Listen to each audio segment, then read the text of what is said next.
Hi Michelle, it's Katie Keeling. I'm doing my final video response for Indigenous Studies 287.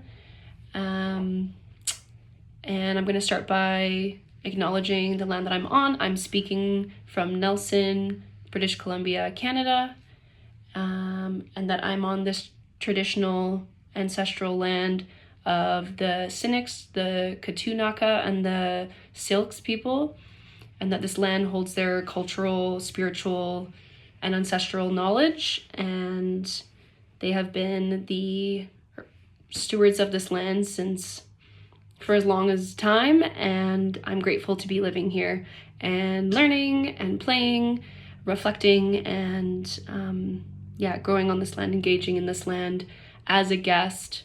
I recognize my responsibility as a guest, and I make a commitment to do my best to honor such land and engage with the land and the peoples respectfully.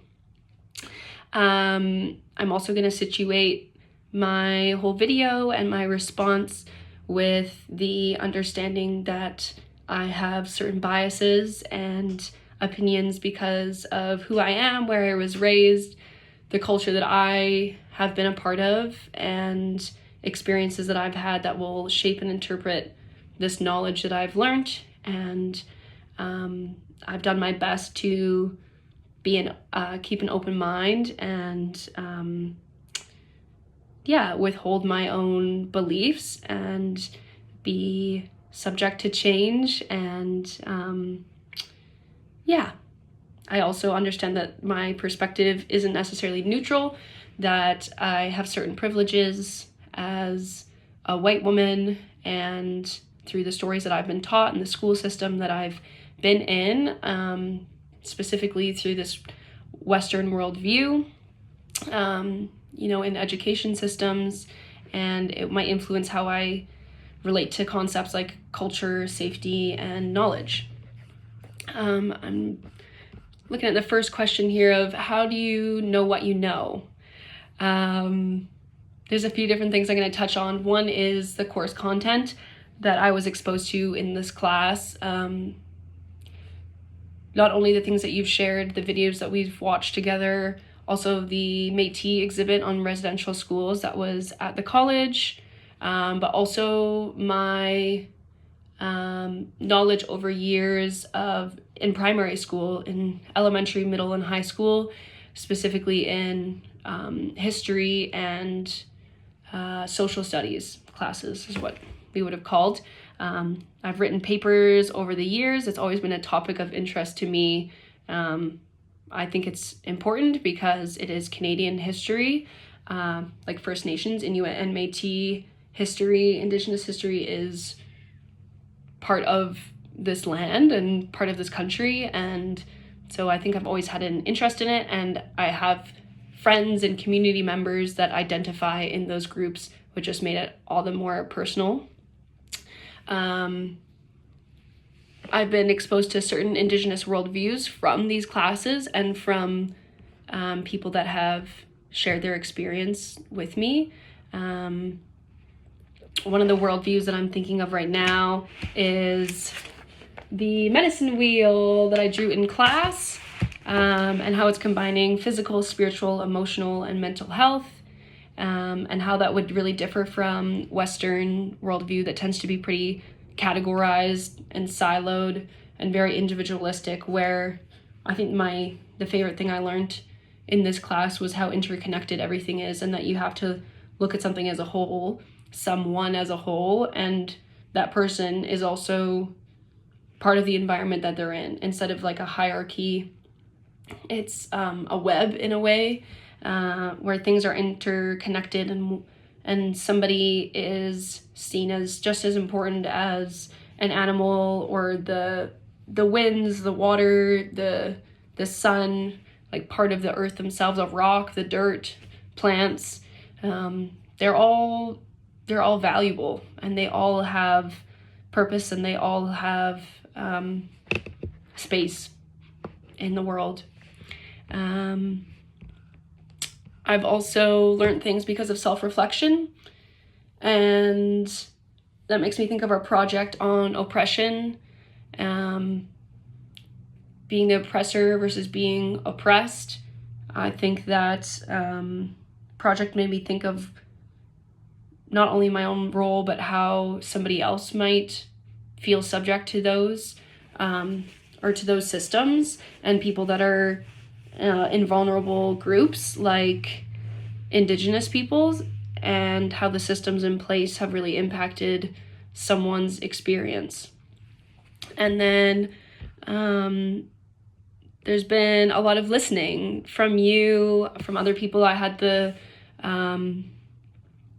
pleasure of doing a drum circle with Elder Donna at the school, and she imparted some knowledge to the few of us who were there, and getting to be part of that circle, share my own experience, but also, hear her opinions and ideas and culture reflected back was really eye-opening, and it elicited a lot of emotion in some of the students. 3 of us actually went to lunch afterwards and just talked about how that felt for us, and expressed our gratitude for being invited into that space. And I learned that how I receive my knowledge is just as much important as the content itself, and that I need to be accountable for how I speak to Indigenous people and how I engage with their knowledge, and do it in a really respectful way, and keep an open mind and withhold my own bias, which kind of comes back to the project that I had done with Cash on cultural safety practices. Question. Oh, did I skip a question? No, question 2, sorry. What were key points of learning, and why were they important? I made a lot of notes during my project about cultural safety, and how this will probably be my first point, and how it's achieved when people of all cultural and ethnic background feel safe and feel respected, and not in part of discrimination, or not discriminated against. And then it grows when we honor each other's differences, and we operate with genuine and authentic care, and that we are actively working to listen and understand other people. That it requires a lot of self-reflection and assessment that gives us humility, and that we need to be sensitive, which means we acknowledge that we have certain biases, and that we need to reduce our assumptions based on those biases. And we can grow our awareness of how we are by recognizing that there's other ways of being, there's other truths, there's other worldviews outside of our own, and they're all equal, they're all valid, and that we need to learn about our history and other people's cultures, and that's how we can move forward.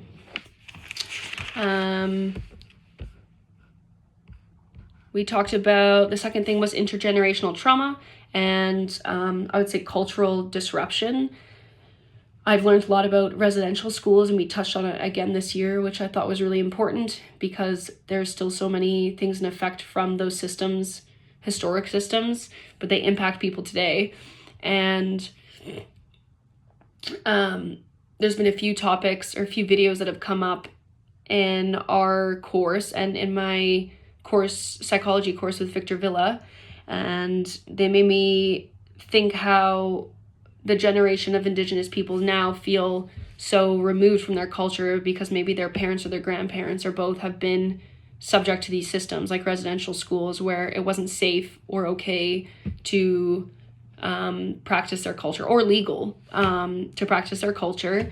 And so now people are having a bit of an identity crisis where you don't feel like you know your history or your lineage, and are making an effort now to reconnect and celebrate who they are, which I think is really wonderful. This made me think of the seal hunting that we talked about. I think it was like the early 2000s. We talked about that in our last class, how that was banned, and I don't think there was any consideration for specifically Inuit, but Indigenous peoples as a whole, and how that's a main source of food. And it makes me think of how the locations where these people live, the resources that are available, are already so limited.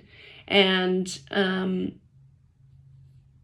food is very, very expensive. It's very, very sparse. And maybe you have one store in a town if you're lucky.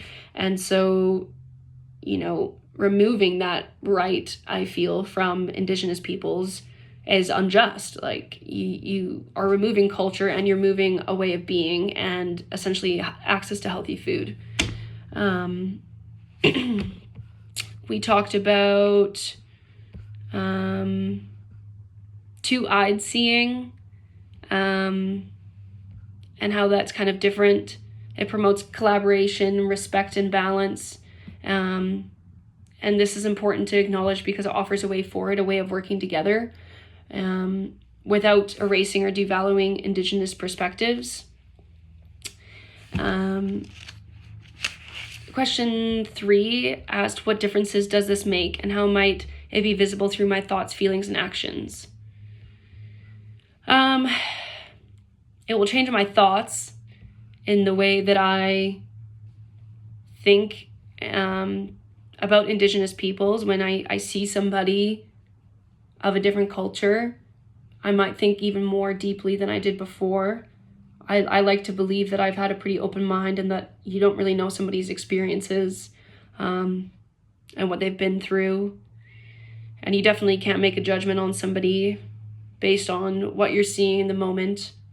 Maybe they're on the street, maybe they're drinking alcohol, maybe not, maybe they're celebrating their culture, maybe they seem extremely happy. You don't know what somebody's been through to get to that point. And I recognize that there'd be colonial patterns within myself and assumptions pretty easy to make. And so I want to, question when I hear certain things in politics about Indigenous peoples, and question where those ideas are coming from, and include an open mind about the historical context of things, and how all these issues are connected, and how power has not always been, really, I shouldn't even say it has always been, the power has not been in the hands of all people, that it's been a very select few, typically white men, but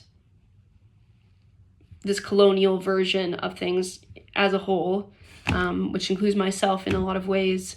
And so I want to be more open and aware and holistic in my approach to engaging with people.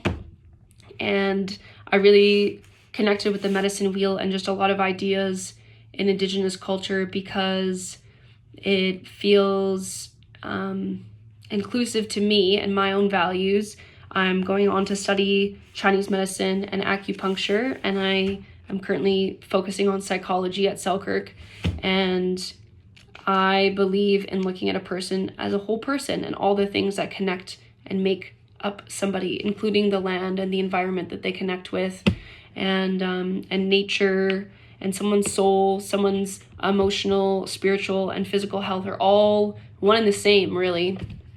And so I think the path forward to having a inclusive and happy world is acknowledging that, and acknowledging people as whole people.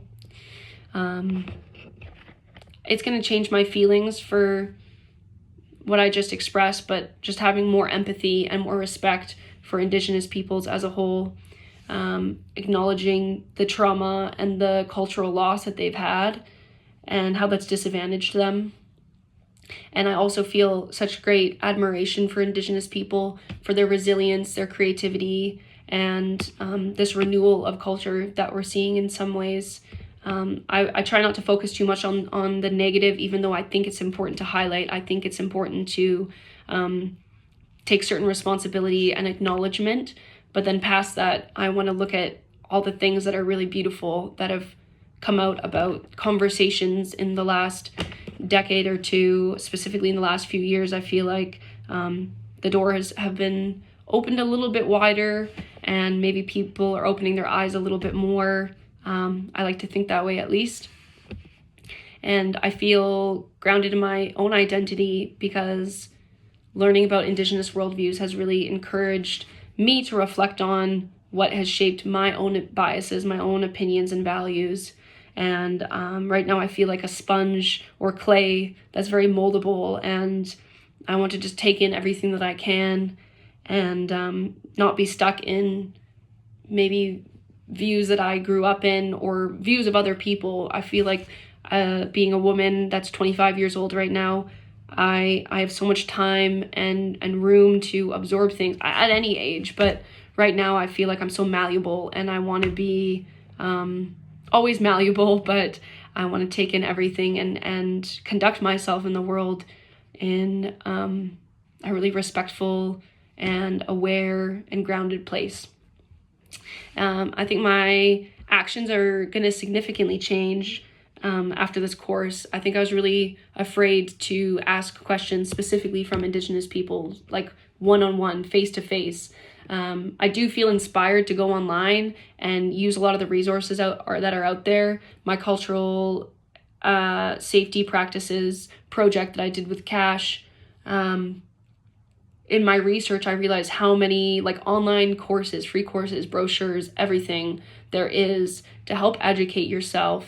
And I feel like I have the resources and the power and the strength to access those things and use them in my own day-to-day life.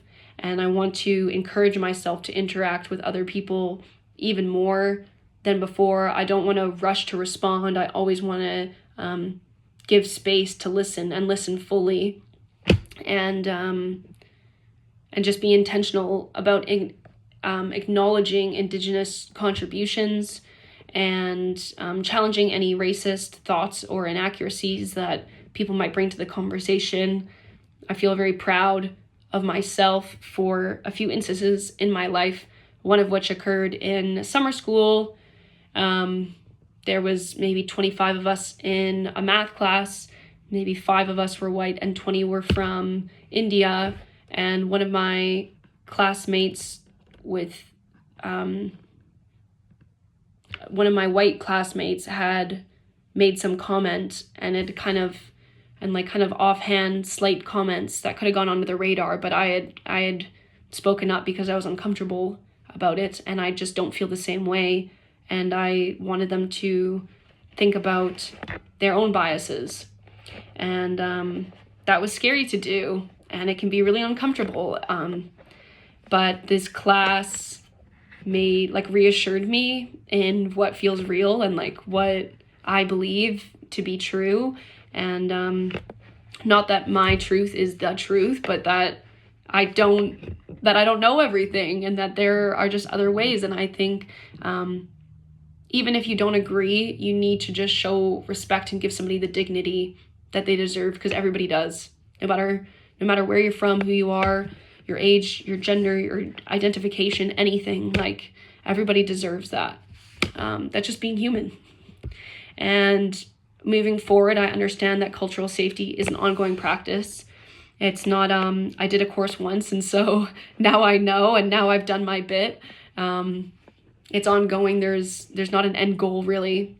And that even this course didn't give me all the answers. It was beautifully crafted, but it was like the conversation starter, and giving me some background information to draw on to feel confident to ask the right questions. And you gave us so many suggestions and ideas on how to engage respectfully and create safe spaces for other people. And yeah, I just want to be responsible for my own actions and continue to reflect on my own worldviews. And I'm approaching 20 minutes, so I'm going to wrap this up. I just want to say that this course has reshaped my understanding of knowledge and culture and my own relationships. And I have had such a good time in this class with my classmates and hearing their own experiences, thoughts. And I'm very grateful for you, Michelle. I'm so excited to have another Indigenous Studies course with you next semester, starting in January. And specifically beadwork and just maybe specific things from the culture. I remember learning how to make bannock in in an outdoor education class when I was a child, and I'm just like curious about so many little things like the food. I'm such I love seeing culture through food. And so I'm excited to see what comes up in that class. And yeah, thank you for all your time and for all your knowledge, and giving the space for all of us to talk. Thank you for listening to this long video, and I will see you in January. Bye!